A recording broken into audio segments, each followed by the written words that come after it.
About 3 weeks ago from the writing of this script, the much bigger and better channel Shafrillish Productions released a video hailing Ratatouille as Pixar's Magnum Opus. Now, if you haven't watched Shafrillish Productions, number one, you're missing out. Who is this mysterious voice is a question you probably want to have the answer to right off the bat, so you can foreshadow it and develop the story's themes around it. Nope, they genuinely had no idea who this voice was supposed to be. And number two, he has a nearly ironclad monopoly on video essays concerning Disney and Pixar. But one 30-minute video he hasn't made, at least as far as I could find, is on The Incredibles. And it would just so happen that I would argue that The Incredibles is Pixar's true magnum opus. Across the last half year on this channel, I have made it a reoccurring endeavor to look at the writing of animated children's entertainment. Specifically though, I wanted to look at how some of the great fictions that we all grew up with balance the whimsical levity of animation with the darkness of gritty, impactful storytelling. Managing these tones is not easy for a writer, but when done correctly, proper execution can lead to the creation of a fiction that can captivate both children and adults. My hope for this video, and others like it, is that it can help you writers out there who want to create similar stories. Or it could simply act as an interesting deconstruction of one of your favorite childhood movies. Either one is good with me.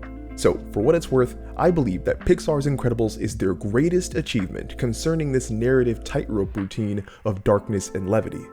And since Big Daddy Shafrillish has so generously left the subject unspoken on, let's take the next half hour or so to dive into the third entry of the Throwback Breakdown series, focusing on The Incredibles.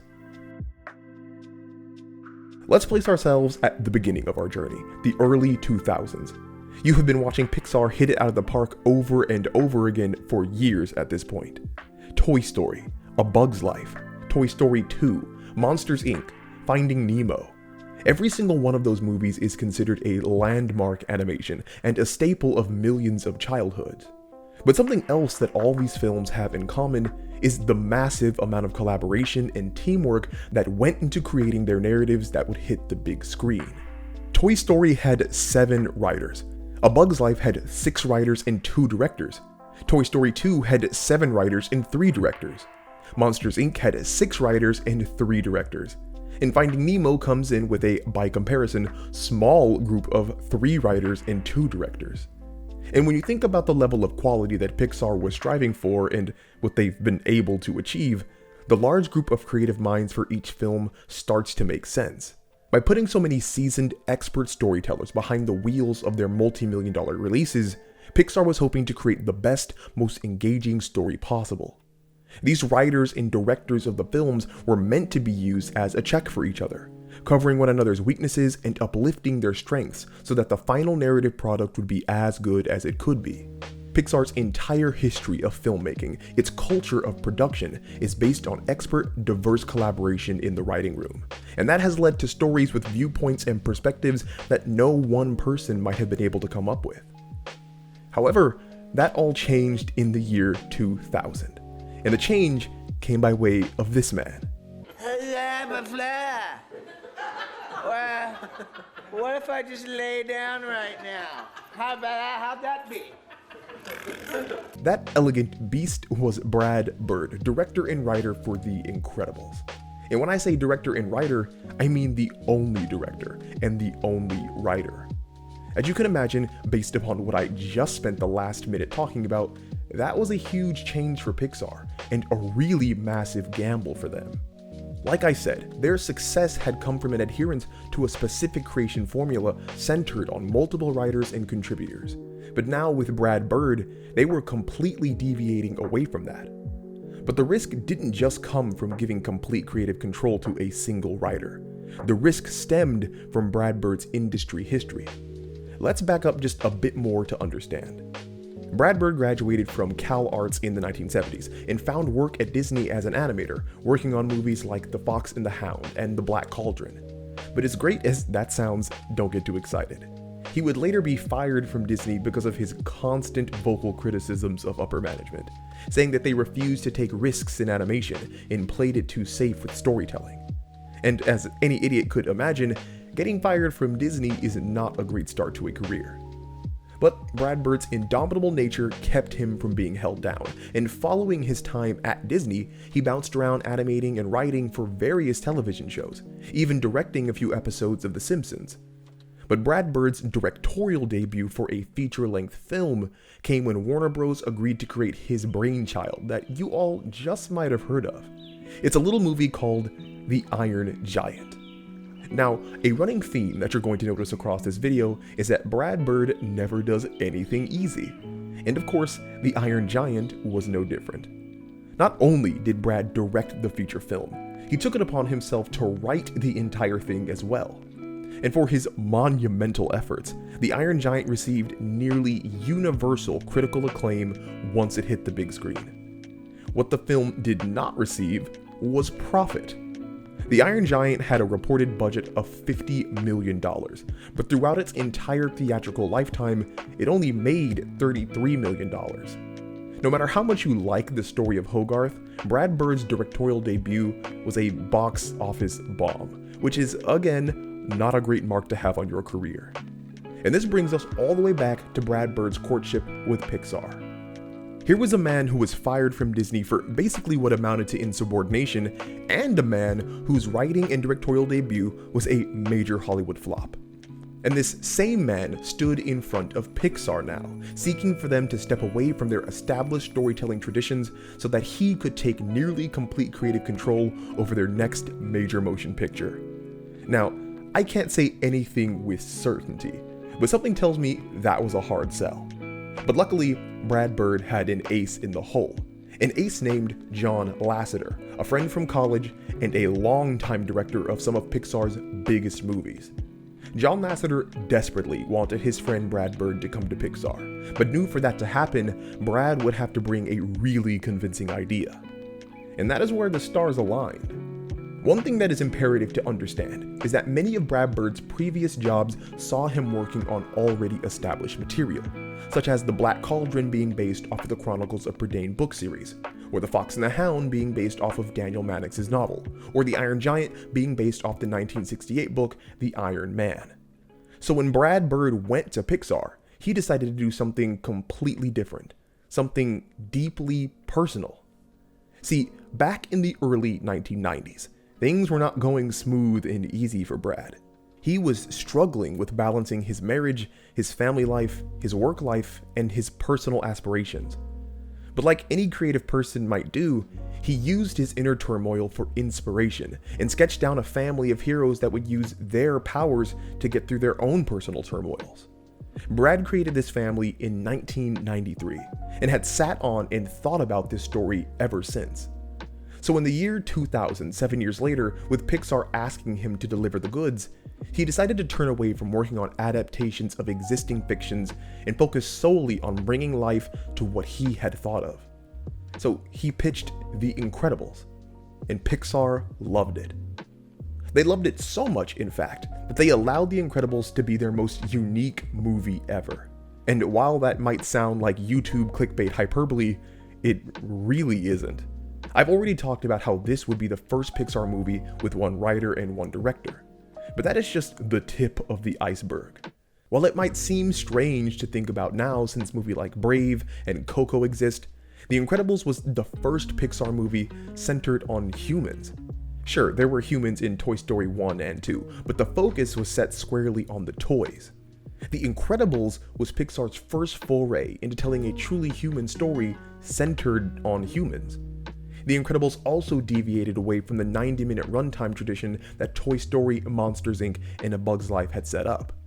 The Incredibles would clock in at nearly 2 hours, and to this day is still the second longest Pixar movie ever, only beaten out by Cars by 18 seconds. But we are still not done. The Incredibles was the first Pixar movie to be rated PG, and had by far the most mature content. The official kill count for The Incredibles is 21 people, a Pixar first. The movie showed blood and wounds, another Pixar first. This was the first Pixar movie to talk about consuming alcohol. Hey, look, hey, every time they run, you take a shot. Yeah, okay. This was the first Pixar movie to show guns pointed at a person. And this was the first Pixar movie to show an attempted suicide. The Incredibles from the ground up was different and brave and new, and that was the point. In recounting his time pitching The Incredibles to Pixar, Brad Bird has said, "Give us the black sheep. I want artists who are frustrated. I want the ones who have another way of doing things that nobody's listening to. Give us all the guys who are probably headed out the door." A lot of them were malcontents because they saw different ways of doing things, but there was little opportunity to try them since the established way was working very, very well. We gave the black sheep a chance to prove their theories, and we changed the way a number of things are done here. Even Brad himself had to adjust to the new frontier he was traversing, as The Incredibles would be the first 3D animated movie he would work on. But as a lesson to all of us struggling writers out there, he did not run from the challenge. He embraced it. But in a way, we are getting ahead of ourselves. All Pixar had in the year 2000 was a sketch of a family and a rough idea. What they would need would be a fully fledged narrative. And to reach that story that we all know and love today, Brad Bird would need to find inspiration in a plethora of places. Standing as another great lesson for aspiring writers, the first place Brad Bird turned to for inspiration was his own life. I can't believe you don't want to go to your own son's graduation. It's not a graduation. He is moving from the 4th grade to the 5th grade. It's a ceremony. It's psychotic. Any specific things, any real life things come from your own life, make it into the film? Yeah, all over the place. I mean, an argument that is in the first Incredibles where Bob and Helen argue about one of their kids' graduation, in quotes, is an argument that my wife and I had. The age-old saying is write what you know, and that is exactly what happened. The fingerprints of Brad Bird's personal life are all over The Incredibles. My middle boy, Jack, was a baby when I first came up with the ideas, and we called him Jack Jack. Syndrome himself is modeled after Brad Bird's facial features. If you look at Syndrome, it's an exaggerated Brad Bird. And as some others have pointed out, Mr. Incredible also bears a striking resemblance to Brad Bird as well. And then there's the uncanny likeness to Brad and Bob. If you look at it, it's an exaggerated Brad Bird. The meat and potatoes of the film's setting and style also was a personal touch from Brad, modeled after his favorite childhood spy movies, such as James Bond.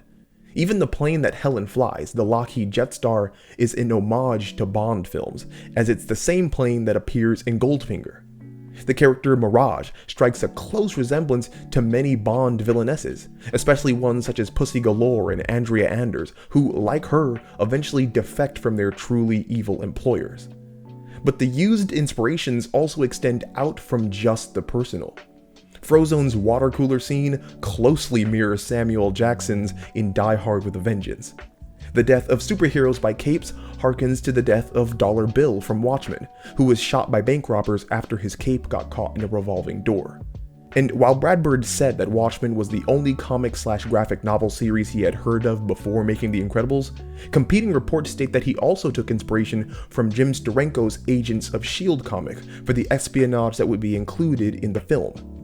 Even Edna Mode, who Brad Bird personally voiced, If you repress, you depress, darling. is based on inspiration, coming from real-world legendary costume designers Edith Head and Edna Taylor.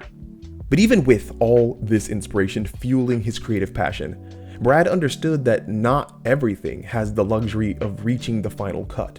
I'll argue with you about Gooey Jack Jack. I won't argue. Hey, with you, but did I not cut it? You did. And I cut it. That's excellent. That was an excellent decision. One of your best. Sometimes you have to kill your darlings for the betterment of the whole. Some of your pet things that you had the idea to do don't actually work, because it defeats this and this and this. And if you are willing to lose this one thing that originally was such a great part of your pitch that everyone laughed at or loved, and you go like that, and all these things go, and they click together, that's what you have to do. Doing what was best for the story over doing what he wanted to do was always Brad's outlook, and he listened to those around him for the best path to follow. For example, the original script called for Mrs. Incredible's friend, Snug, to fly the jet and the family to Nomada's Island to rescue Bob. Brad Bird originally conceived that to impress upon the audience the stakes of the narrative and how mortally dangerous the villains were, Snug would die in the plane when it was struck by missiles. But people close to Brad told him that route wasn't really the best option. Instead, the script was adapted to Mrs. Incredible flying the plane herself, not only giving her more agency and power, but creating probably the most tense scene in the entire movie. That's what it was like for me emotionally, because I didn't want to let go of this, and I know that I have to, and but once we got it out, it not only saved us screen time, which we needed for things that were more important, but it enabled us to make Helen the pilot, which I think amped up Missile Lock, because now she's in charge of her family. And I'm very happy with that sequence. One of the most intense sequences in the movie, I think. Yeah. You can actually see the remnants of the original narrative plan too. When Mrs. Incredible looks down at the wreckage, Snug is supposed to be in it. That long look she gives was the last chance Helen had to say goodbye to her friend. And that's just one example of the many changes that Brad Bird conceded would work better than his original vision. And while we're at it, we can look at arguably the biggest, most consequential change that came through edits: Syndrome. Believe it or not, Syndrome was only supposed to be in the intro of the film. The real villain was supposed to be a man named Zarek, whom you can actually find in the Incredibles comic series. Originally, Zarek was set to be the main antagonist of the film and the ex-boyfriend of Mrs. Incredible. His goal throughout the film would have been convincing Helen that her life as a Robert Parr's wife was a complete waste of time compared to all the things he could give her. Syndrome, on the other hand, was simply meant to be a villain that was a means to an end. He was supposed to show the audience early in the film that villains could track down Robert and Helen even through their secret identities, creating constant tension going forward about when and if the family would be attacked next. Then, shortly after, Syndrome was supposed to die in a house explosion. But as we all know, that didn't happen, because Brad Bird recognized what was best for the film. So I came up with this Syndrome character, and the thing that was interesting about it was that everyone, when we did this sequence, responded to Syndrome much more than the villain that had been a part of my original pitch, which was this Zarek character. Right. Understanding what is best for a narrative is a skill in and of itself, but biting the bullet and following that recognition is also a skill. I am sure Brad Bird had all sorts of ideas that he wanted from his original script that weren't able to be included. In fact, here is another clip of Brad Bird talking about such ideas, which conveniently also gives us a look into how he appreciates the darkness of storytelling. In the house. And the moment that I miss most of all is him having the mom and dad frozen in the ray and hearing the sound of the baby and going, and moving down the hall towards the baby's room with mom and dad floating in the air, and they're unable to do anything about that. I think we made the right decision in terms of what's in the movie, what the movie is. I don't think we made a mistake, but I miss those aspects of this moment. And there was a particular feeling that I got from that we don't have that feeling. We have a lot of good feelings in the movie, but we don't have that specific one, and I kind of wish that we did. That feeling that Brad Bird yearned for, especially in that proposed scene, came from just how personal the conflict was for the characters. The action of a villain approaching a child as parents watch helplessly speaks to the characters and the moment they are in. And when an action moment becomes a character moment, that is really when an audience becomes invested. When he runs on water, he thinks he's going to fail, and then he finds that he can run on water, and he's exhilarated by it, And so it wasn't just the action. The action wasn't enough. It's how does the character feel about the action, and then action becomes character, which becomes more interesting. Even though The Incredibles was different from every other Pixar film in so many ways, one of the key aspects that made it inarguably Pixar was its focus on the characters and the struggle of their hearts at the center of the narrative. No matter what Pixar movie you look at, whether it be before The Incredibles or after, They all zeroed in on the characters and the deep struggle that existed inside of them. But if we do look specifically at the movies released before The Incredibles, their themes and messages were made more impactful by the allegories they employed. What I mean by that is sometimes when you are too close to a problem or a conflict, it becomes hard to appreciate or even recognize. But when those real, deeply human issues are shown through toys or monsters or ants, that distance from our own world makes the themes a bit more distilled, a bit easier to understand. Monsters, Inc.'s message against xenophobia was given power because the characters were friendly monsters. Toy Story's message of purpose and usefulness was given power because the characters were toys. A Bug's Life's message of teamwork succeeded because it focused on a colony of ants. Animation and allegory and exaggeration can pull us back so that we can see the thematic forest for the trees. And I'm not just saying all of this because I'm some esoteric English major. I actually wasn't an English major at all. I'm saying this because it is important to recognize the hill that The Incredibles had to climb relative to its Pixar predecessors. Where the other films could create distance from the audience because the characters were fantastic and exaggerated, therefore making the thematic messages a bit easier to recognize and swallow, The Incredibles didn't focus on toys or monsters or ants. It focused on humans, on people. On a base level, there is no inherent message encased in a 20th century family, which means the important themes might be lost because of how close the subject matter resembles us in our everyday lives. But if you're watching this video, that means you have probably watched The Incredibles all the way through, which means you already know the movie has fantastic conveyance of messages and themes. So that then prompts the question, what did Brad Bird do to achieve this success? Well, that requires kind of a two-part answer. First, let's listen to him talk about how he views animation and how it can be used to find something's most distinct essence. Is caricature. That's what animation is great at. And caricature is a word that's often used derogatorily, but actually it means reducing something to its essence. And that doesn't just mean making things bigger in a drawing or making things louder. It also can mean making things tinier or smaller. It's about intensifying whatever the essence of that thing is. And the drawing of the person would look more like the person than the person did.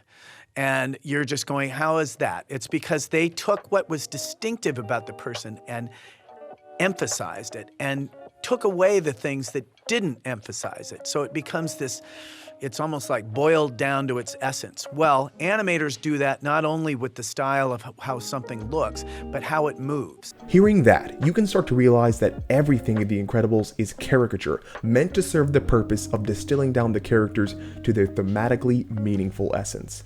Everything from Mr. Incredible's massive upper body and tiny lower body, to Syndrome's devilishly wide smile, or Violet hiding behind her own hair, is a caricature meant to highlight the essence of that character.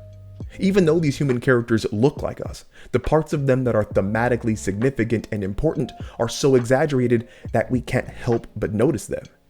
And that leads us to part 2 of the answer, because interestingly enough, this approach to caricature, to the boiling down of essence, extends past the characters' designs and goes straight into the storytelling. When you actually look closely at The Incredibles, everything in the story is exaggerated to send a message, but done in just enough of a way that it doesn't break our immersion.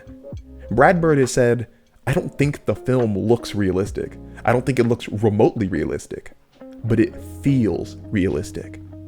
And those markers of simultaneous caricature and realism are hidden throughout the movie in plain sight. Want to show how Mr. Incredible is obsessed with being a hero? Have him be late to his own wedding because of heroing. Want to show the unintended consequences of actions? Have a guy be angry that you stopped him from killing himself. Hey, I saved your life! You didn't save my life, you ruined my death. That's what you Listen, did. my client has no further comment at this time. Want to show that Bob hates the mundane, normie life he was forced into? Have him literally throw the physical representation of his horrible work life through a wall. But just in case you are thinking that these caricatures of conflict are still too subtle, there are even more exaggerated ones. Want to show the duality of the fantastic and the mundane? Kind of the whole vibe of this film is the mundane and the fantastic, you know. Have Mr. Incredible be known as Robert Parr, a name that literally means Robert Average. Want to show that everyone needs to accept help from their support group? Have Mr. Incredible be in peril on a place literally called No Man is an Island. Currently 78 degrees in Nomanasan. Want to show how helpful a support group can be? Have Mr. Incredible's family literally take him away from No Man is an Island. Want to show how wrong it is to try to become a hero by creating negative situations for yourself to solve? Name your villain Syndrome, literally based off of hero syndrome, a real psychological phenomenon where a person seeks recognition by creating a harmful situation of only which they can resolve. Want to make a commentary on family dynamics? Actually, I'll let Brad Bird take this one. Well, men are expected to be strong, so Bob is super strong. Right. Mothers are pulled in 10 different directions at once, so I have her be elastic. Teenagers are defensive and insecure, so I had her be invisible and have force fields. And 10-year-old boys are energy balls who want to open every door and press every button now. And babies are unknowns. They could have no powers or they could have all the powers. The Incredibles is a film completely based around these over-the-top, exaggerated caricature representations of conflict and themes. But that is also why the movie succeeds. The Incredibles understood its own setting and how a story containing superheroes was already exaggerated, meaning that the only way to create a cohesive, consistent feel was to meet that exaggeration head-on. The Incredibles fully understood the superhero cartoon genre it was in, and turned its weaknesses into strengths.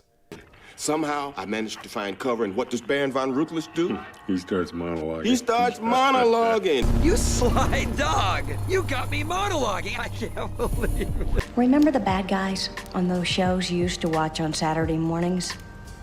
Well, these guys are not like those guys. They will kill you.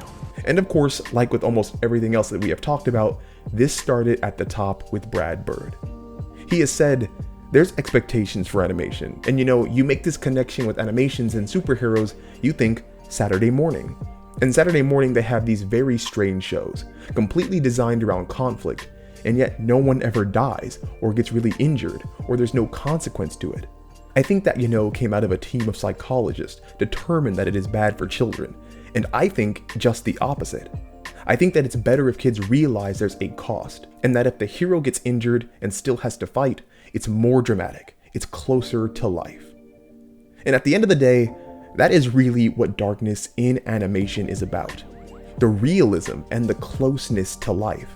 That is what makes The Incredibles feel so potent to us, that beneath its exaggerated exterior, it deals with genuine life struggles that we can all get behind. We feel for Helen when she thinks her husband is cheating on her. How soon can you get here? I'll leave tomorrow morning. We feel for Bob when he learns he's lost his good friends.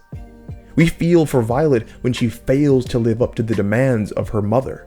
Put a field around us now! I've never done one that big. Violet, do it now! And we feel for Dash when he is forced to live a lie. These are flawed human beings who suffer and fight and claw to become better, and that makes them easy to connect to. But at the same time, they're superheroes with really cool powers that I become endeared to because, if nothing else, they are a blast for my inner child to watch. And it's not just you and me and the other millions of people who've watched this excellent movie that feel this way. It was the creative team as well. They're very endearing, they're flawed, and they have these quirks that are very human, so you connect to them, and they also have these powers that are really cool, so I can nerd out with them at the same time. The Incredibles succeeds in walking that tightrope of entertaining adults and kids alike, because no matter who you are and no matter what age you are, you can get behind the themes of the story being told. You don't have to be an adult to understand that everyone needs help and that everyone should have the freedom to be themselves. You don't have to be a kid to enjoy a superhuman running on water or picking up a train. The Incredibles' strength of handling darkness in animation is that it's simply a well-conceived story that does not pander or turn its nose up at anyone. And really, this quote from Brad Bird sums it up perfectly. He has said, "Look, I think if you talk down to a kid, or aim specifically at a kid, Most kids aren't gonna like it. Really, because most kids can feel when you're being patronizing. And if you're making entertainment that you yourself wouldn't watch, I think there's something insulting about that. People have gone the other way and asked, not only to me, but of Pixar in general, how do you guys do just the right balance, as though there's some complex equation that we follow? It's really, really simple. We make films that we ourselves would want to see, and then hope that other people would want to see it. If you try to analyze audiences or think there's some sophisticated recipe for success, then I think you're doomed. You're making it too complicated. Anyway, thank you guys for watching all the way to the end. I hope this video could be of help to any of you aspiring writers out there looking to craft your own stories. If you like this entry in the Throwback Breakdown series, make sure to like, comment, subscribe, and leave me a suggestion for the next one. If you want to support in the greatest way, donate to the channel through Patreon and get some awesome perks in return. As always, it was a pleasure, and I will talk to you all again soon.